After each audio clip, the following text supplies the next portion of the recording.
Social మీడియాలో తప్పుడు పోస్టులు పెట్టే వారిపై ప్రత్యేక నిఘా పెట్టామని జిల్లా ఎస్పీ శరత్ చంద్ర పవార్ తెలిపారు. కుల మత విద్వేషాలను రెచ్చగొట్టే విధంగా పోస్టులు పెడితే కఠిన చర్యలు తప్పవని హెచ్చరించారు. రానున్న ఉగాది, రంజాన్ పండుగ సందర్భంగా కుల మత విద్వేషాలను రెచ్చగొట్టే విధంగా సోషల్ మీడియా వేదికగా పోస్టులు పెట్టే వారిపై నిరంతరం సోషల్ మీడియా మానిటరింగ్ సెల్ ద్వారా పర్యవేక్షిస్తున్నామని జిల్లా ఎస్పీ శరత్ చంద్ర పవార్ ఒక ప్రకటనలో తెలిపారు.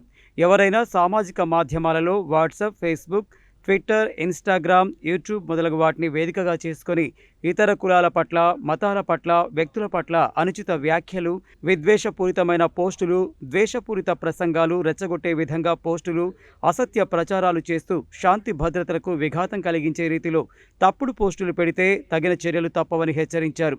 సోషల్ మీడియాలో వచ్చే పుకార్లు ప్రజలు ఎవరూ నమ్మవద్దని సూచించారు. సామాజిక మాధ్యమాలను వేదికగా చేసుకొని తప్పుడు విద్వేషకర పోస్టులు చేసినా, షేర్ చేసిన వారి సమాచారాన్ని సంబంధిత పోలీస్ స్టేషన్కి తెలియజేయాలన్నారు. సమాచారం అందించిన వారి పేర్లు గోప్యంగా ఉంచుతామని చెప్పారు.